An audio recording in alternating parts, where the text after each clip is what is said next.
Hi dear friends, ഇന്ന് നമുക്ക് Jeffrey ചോസറിനെ കുറിച്ച് മനസ്സിലാക്കാം. 1340-നും 1345-നും ഇടയിൽ ജെഫ്രി ചോസർ ലണ്ടനിൽ ജനിച്ചതായി കരുതപ്പെടുന്നു. ഇദ്ദേഹത്തിൻ്റെ പിതാവ് വളരെ ധനികനായ ഒരു വീഞ്ഞ് വ്യാപാരിയായിരുന്നു.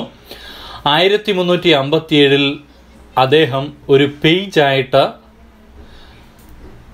അൾസ്റ്ററിലെ കൗണ്ടസായ എലിസബത്ത് ഡി ബർഗ്, അതായത് പ്രിൻസ് ലയണലിൻ്റെ ഭാര്യയാണ് ഈ എലിസബത്ത് ഡി ബർഗ് എന്ന് പറയുന്നത്. അവരുടെ കൊട്ടാരത്തിലെ ഒരു പേജായിട്ട് ഇദ്ദേഹം ജോലി ചെയ്തു. പേജ് എന്ന് പറഞ്ഞ ഈ കാര്യസ്ഥനായിട്ട് ഇദ്ദേഹം ജോലി ചെയ്തു. അതിനുശേഷം ഇദ്ദേഹം ബ്രിട്ടനി എക്സ്പെഡീഷൻ്റെ കാലഘട്ടത്തിൽ, അതായത് 1359 ഇദ്ദേഹം തടവിലാക്കപ്പെടുകയും പിന്നീട് രാജാവ് മോചനദ്രവ്യം നൽകി മോചിപ്പിക്കുകയും ചെയ്തു. എഡ്വേർഡ് മൂന്നാമൻ ഇദ്ദേഹത്തെ തൻ്റെ നയതന്ത്രപരമായ മിഷന് വേണ്ടി ഫ്രാൻസിലേക്ക് അയച്ചു. ഇദ്ദേഹം പിന്നീട് ജനവ, ഫ്ലോറൻസ് മുതലായ സ്ഥലങ്ങളിലൊക്കെ സഞ്ചരിച്ചു. 1366 ആയപ്പോഴേക്കും ചോസർ ഫിലിപ്പ റോയറ്റിനെ വിവാഹം ചെയ്തു. അതായത് ഈ ഫിലിപ്പ റോയറ്റ് എന്ന് പറയുന്നത് she was a lady in waiting the queen's household, അതായത് രാജ്ഞിയുടെ ഒരു വിദൂഷക എന്നൊക്കെ പറയില്ലേ, ഈ അങ്ങനെയുള്ള ഫിലിപ്പ റോയറ്റിനെയാണ് ഇദ്ദേഹം 1366 വിവാഹം ചെയ്തത്.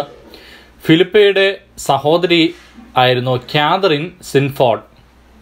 ഈ കാതറിൻ സിൻഫോർഡ് ആകട്ടെ ചോസറിൻ്റെ തന്നെ പേട്രൺ എന്ന് പറഞ്ഞ രക്ഷാധികാരിയായ ജോൺ ഓഫ് ഗൗണ്ടിൻ്റെ മൂന്നാമത്തെ ഭാര്യയായിട്ട് മാറി. ഈ ജോൺ ഓഫ് ഗൗണ്ട് എന്ന് പറയുന്നത് രാജാവിൻ്റെ 4ാമത്തെ മകനായിരുന്നു, ജോൺ ഓഫ് ഗൗണ്ട്. 1374 ചോസറിനെ comptroller of the lucrative London കസ്റ്റംസിൽ അവിടുത്തെ ഉദ്യോഗസ്ഥനായിട്ട് നിയമിച്ചു. 1386 ഇദ്ദേഹത്തെ പാർലമെൻറ്റിലെ മെമ്പറായിട്ട്, അതായത് പാർലമെൻറ്റ് ഫോർ കെൻറ്റ്, അവിടേക്ക് മെമ്പർ ഓഫ് പാർലമെൻറ്റായിട്ട് തിരഞ്ഞെടുക്കപ്പെട്ടു. അവിടെ ഇദ്ദേഹം ജസ്റ്റിസ് ഓഫ് പീസ് ആയിട്ട് സേവനം ചെയ്തു. അവിടെ ഒരു ന്യായാധിപനായിട്ടൊക്കെ ഇദ്ദേഹം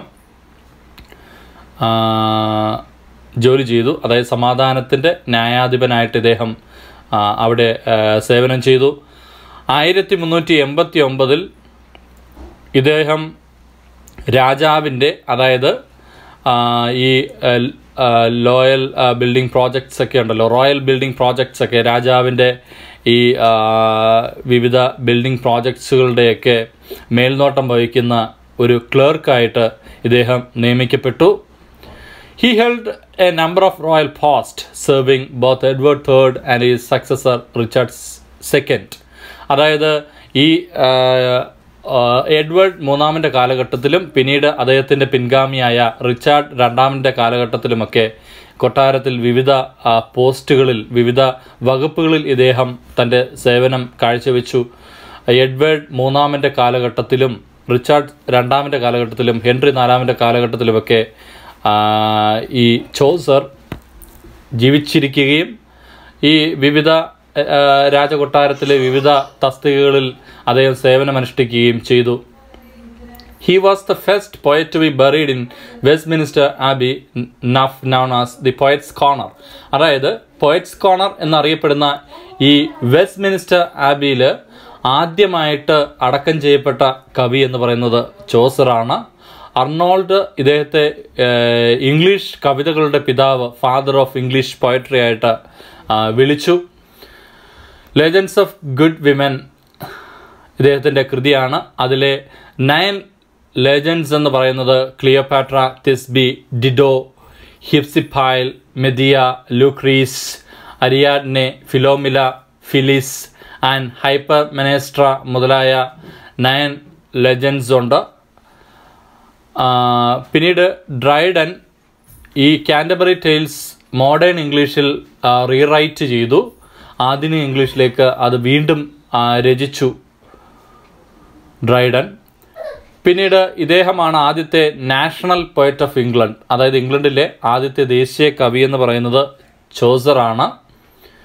Dryden said about him, here is God's plenty and a rough diamond and must first be polished, here he shines.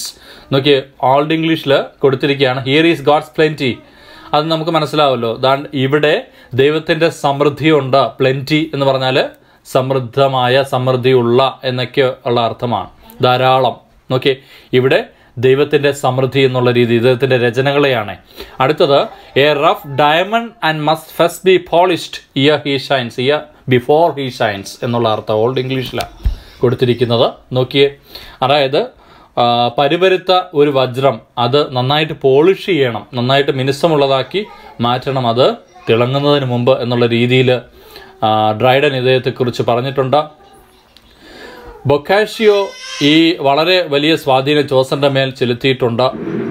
അതായത് ഇദ്ദേഹം തൻ്റെ നയതന്ത്രപരമായ മിഷന് വേണ്ടി ഇദ്ദേഹത്തെ ഇറ്റലിയിലേക്ക് അയക്കപ്പെട്ടപ്പോൾ അദ്ദേഹം അവിടെ വെച്ച് പെട്രാർക്കിനെയും ബൊക്കാഷിയോയൊക്കെ നേരിട്ട് കാണുകയും അതിനെക്കുറിച്ച് അദ്ദേഹം വളരെ വ്യക്തമായിട്ട് സൂചിപ്പിക്കുന്നുണ്ട്. ഈ ക്ലർക്സ് ടെയിലിൽ പെട്രാർക്കിനെ കുറിച്ച് ഈ ചോസർ വളരെ വ്യക്തമായിട്ട് സൂചിപ്പിക്കുന്നുണ്ട്. He is called father of English poetry and grand father of English novel. ഇദ്ദേഹത്തെ ഇംഗ്ലീഷ് കവിതയുടെ പിതാവായിട്ടും ഇംഗ്ലീഷ് നോവലുകളുടെ മുത്തച്ഛനായിട്ടും ഇദ്ദേഹത്തെ വിളിക്കുന്നു. He is called morning star of song and morning star of renaissance, അതായത് നവോത്ഥാനത്തിൻ്റെ പ്രഭാത നക്ഷത്രമായിട്ടും പാട്ടുകളുടെ പ്രഭാത നക്ഷത്രമായിട്ടും ഇദ്ദേഹത്തെ വിളിക്കുന്നു. Morning star of song and morning star of renaissance. ഇനി അടുത്തത് അർണോൾഡ് ഇദ്ദേഹത്തെക്കുറിച്ച് എന്ത് പറഞ്ഞിരിക്കുന്നുവെന്ന് നോക്കാം. Arnold says about him, Chaucer lacks not only the accent of Dante but also the high seriousness.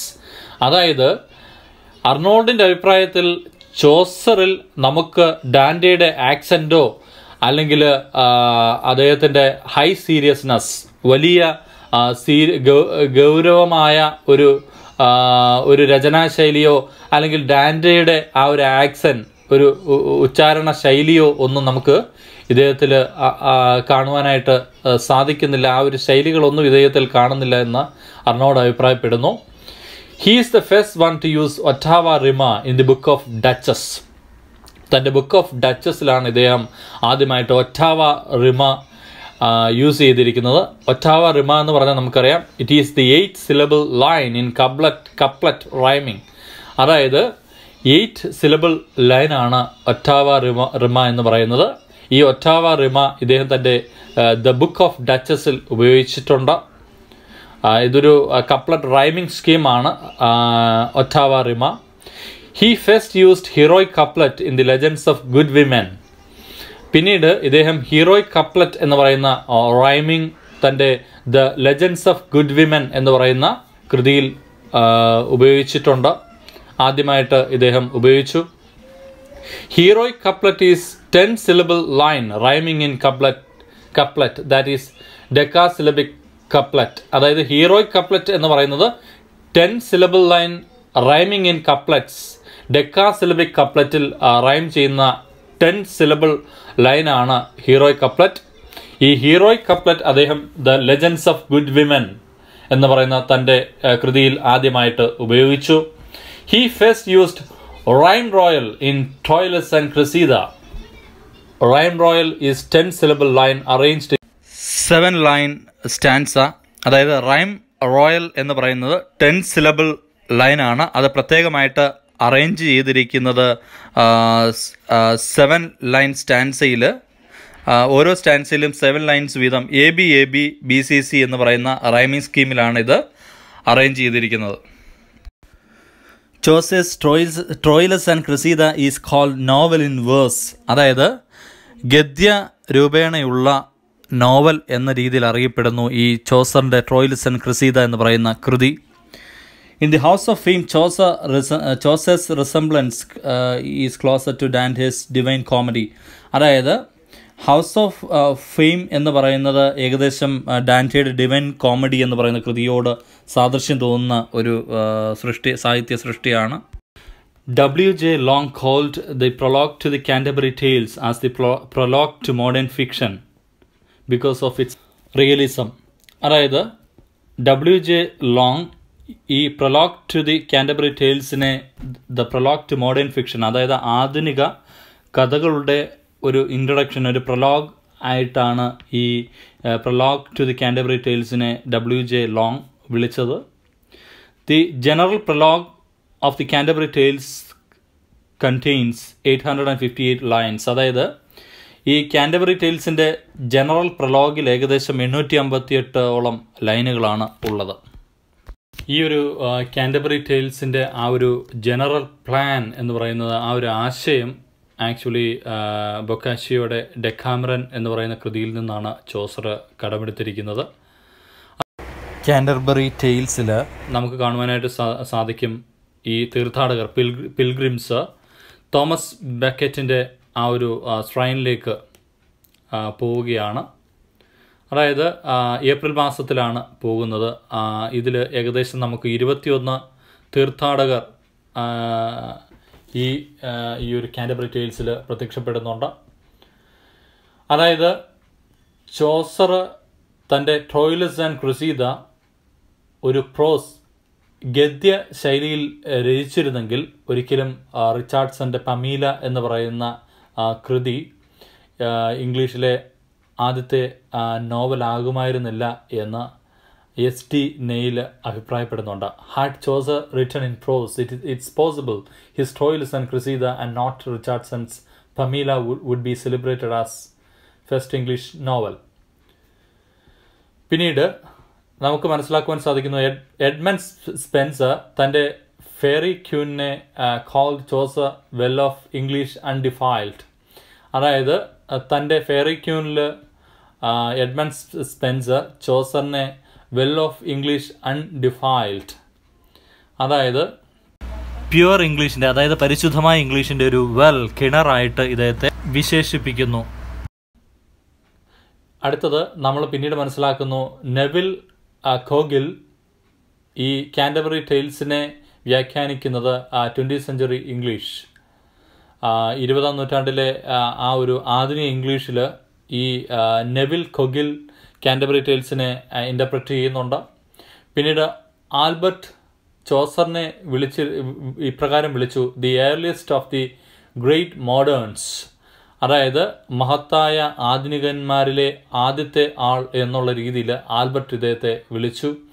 And the morning star of renaissance, അതായത് ഈ Albert ആണ് ഇദ്ദേഹത്തെ മോർണിംഗ് സ്റ്റാർ ഓഫ് റിനേസൻസ്, അതായത് നവോത്ഥാനത്തിൻ്റെ പ്രഭാത നക്ഷത്രം എന്നുള്ള രീതിയിൽ വിളിച്ചു.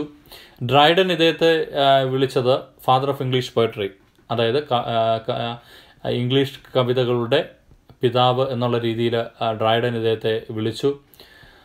അതായത് Joseph found his native tongue a dialect and left it a language by Lowes. ലോവസിൻ്റെ അഭിപ്രായത്തിൽ ഈ ചോസർ തൻ്റെ നേറ്റീവ് ഭാഷയെ ഒരു ഡയലക്റ്റ്, ഒരു പ്രാദേശിക ഭാഷയായിട്ട് കാണുകയും അതിനെ ഒരു ഭാഷയാക്കി മാറ്റുകയും ചെയ്തു എന്ന് ലോവസ് അഭിപ്രായപ്പെടുന്നുണ്ട്. പിന്നീട് നമുക്ക് കാണാം Chaucer is the earliest of the great moderns എന്ന് മാത്യു അർണോൾഡും പറയുന്നുണ്ട്.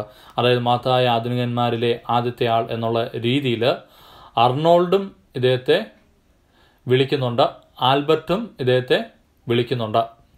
അതായത് ഈ Chaucer is the father of English poetry, he is the grand father of English novel എന്ന് പറഞ്ഞത് G.K. ചെസ്റ്റർട്ടൺ ആണ്. അതായത് ചോസറാണ് ഇംഗ്ലീഷ് കവിതകളുടെ പിതാവ് എങ്കിൽ അദ്ദേഹം ഇംഗ്ലീഷ് നോവലുകളുടെ ഒരു മുത്തശ്ശനും കൂടിയാണ് എന്നുള്ള രീതിയിൽ G.K. ചെസ്റ്റർട്ടൺ അഭിപ്രായപ്പെട്ടു. പിന്നീട് നമ്മൾ കണ്ടു Dryden here is God's plenty എന്ന് അഭിപ്രായപ്പെട്ടു. അതായത് ദൈവത്തിൻ്റെ സമൃദ്ധി ഇദ്ദേഹത്തിൻ്റെ രചനകളിലുണ്ട് എന്നുള്ള രീതിയിൽ വൈവിധ്യം, ദൈവത്തിൻ്റെ ആ വൈവിധ്യം അല്ലെ സമൃദ്ധി എന്നുള്ള രീതിയിലൊക്കെ ഡ്രൈഡൻ അഭിപ്രായപ്പെട്ടു. ഒക്ലേവ് wrote a famous poem, The Regiment of Princes, on the death of Chaucer. അതായത് ചോസർ മരിച്ചപ്പോൾ ദ റെജിമെൻറ്റ് ഓഫ് പ്രിൻസസ് എന്നുള്ള രീതിയിൽ ഒരു കവിത ഒക്ലേവ് ഇദ്ദേഹത്തിൻ്റെ മരണത്തെക്കുറിച്ച് ഒരു കവിത എഴുതി. പിന്നീട് നമുക്ക് മനസ്സിലാക്കുവാൻ സാധിക്കും ചോസറും വില്യം ലാംഗ്ലാൻഡ് മരിച്ചത് ഒരേ വർഷമാണ്, 1400 രണ്ടുപേരും മരിച്ചത്. Chaucer has been criticised for presenting about courts and cultivated classes and neglect the sufferings of the poor. അതായത് ചോസറിന് എതിരെയുള്ള ഒരു വിമർശനമെന്ന് പറയുന്നത് ഇദ്ദേഹം രാജകൊട്ടാരത്തെക്കുറിച്ചും പിന്നീട് വലിയ കൾട്ടിവേറ്റഡ് ക്ലാസസ്, അതായത് വലിയ കൾച്ചേർഡായിട്ടുള്ള ആ ഒരു ഉന്നത കുലരെക്കുറിച്ച് മാത്രമേ ഇദ്ദേഹം രചിച്ചിട്ട് തൻ്റെ സാഹിത്യ സൃഷ്ടിയിൽ മെൻഷൻ ചെയ്തിട്ടുള്ളൂ എന്നുള്ള രീതിയിൽ പറഞ്ഞു. അതായത് സാധാരണക്കാരെ ഇദ്ദേഹം പാവപ്പെട്ടവരെയൊക്കെ നെഗ്ലക്റ്റ് ചെയ്തു എന്നുള്ള രീതിയിൽ ഇദ്ദേഹത്തിനെതിരെ ഒരു വിമർശനമുണ്ട്. അതായത് കാൻറ്റർബറി ടെയിൽസ് എഴുതിയ സമയത്ത് അദ്ദേഹം ആദ്യം പ്ലാൻ ചെയ്ത് ഏകദേശം 120 കഥകൾ എഴുതാം എന്നാണെങ്കിലും അദ്ദേഹത്തിന് പൂർത്തിയാക്കുവാനായിട്ട് പറ്റിയത് ഏകദേശം 24 കഥകൾ മാത്രമാണ്. Chaucer he introduced felicity in English.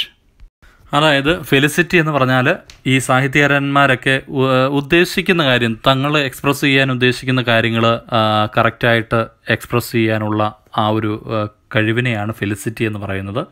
അപ്രകാരമുള്ള ഒരു വൈദഗ്ധ്യം ചോസറിന് ഉണ്ടായിരുന്നു. പിന്നീട് ഇദ്ദേഹത്തിൻ്റെ ഏറ്റവും വലിയ ആ കാൻറ്റർബറി ടെയിൽസിലെ ലോങ്ങസ്റ്റ് ടെയിൽ, ഏറ്റവും വലിയ കഥ, ഏറ്റവും നീണ്ട കഥ എന്ന് പറയുന്നത് നൈറ്റ്സ് ടെയിലാണ്. പിന്നീട് ചോസറിനെ പ്രിൻസ് ഓഫ് പ്ലേജിയറിസ്റ്റ് എന്ന് വിളിക്കുന്നു. പ്ലേജിയറിസം എന്ന് പറഞ്ഞാൽ നമുക്കറിയാം, അതായത് മറ്റൊരാളുടെ സാഹിത്യ കൃതിയിൽ നിന്നുള്ള ആശയങ്ങളോ മറ്റൊരാളുടെ ആശയം അദ്ദേഹത്തിന് ക്രെഡിറ്റ് കൊടുക്കാതെ നമ്മൾ സ്റ്റീൽ ചെയ്യാം, നമ്മൾ മോഷ്ടിക്കുന്നതിനാണ് പ്ലേജിയറിസം എന്ന് പറയുന്നത്. അപ്രകാരമുള്ള ഈ പ്ലേജിയറിസ്റ്റിൻ്റെയൊക്കെ ഒരു പ്രിൻസ്, രാജകുമാരനായിട്ട് ഇദ്ദേഹത്തെ പ്രിൻസ് ഓഫ് പ്ലേജിയറിസ്റ്റായിട്ട് വിളിക്കുന്നു. അതായത് Chaucer was not in any sense a poet of the people by Hudson. അതായത് ഹഡ്സൺ പറയുന്നത് ഇദ്ദേഹം ഒരിക്കലും ഒരു ആളുകളുടെ അതായത് സാധാരണക്കാരുടെ ഒരു കവിയല്ല എന്നുള്ള രീതിയിൽ ഹഡ്സൺ അഭിപ്രായപ്പെടുന്നുണ്ട്. അദ്ദേഹം ജനങ്ങളുടെ ഒരു കവിയല്ല എന്ന് ഉദ്ദേശിച്ചാൽ സാധാരണക്കാരുടെ കവിയല്ല എന്നുള്ള രീതിയിൽ ഹഡ്സൺ അഭിപ്രായപ്പെടുന്നുണ്ട്. The works of his life can be divide into 3 periods. അതായത് ഇദ്ദേഹത്തിൻ്റെ സാഹിത്യ കൃതികളെ 3 periods, 3 കാലഘട്ടങ്ങളായിട്ട് തരംതിരിക്കുന്നു. അത് നമ്മൾ ഇനി അടുത്തുള്ള ക്ലാസ്സുകളിൽ കാണും. നിങ്ങൾക്ക് ഈ ക്ലാസ് ഇഷ്ടമായെങ്കിൽ തീർച്ചയായും ഈ ചാനൽ സബ്സ്ക്രൈബ് ചെയ്യുക, ലൈക്ക് ചെയ്യുക, കമൻറ്റ് ചെയ്യുക. Thank you.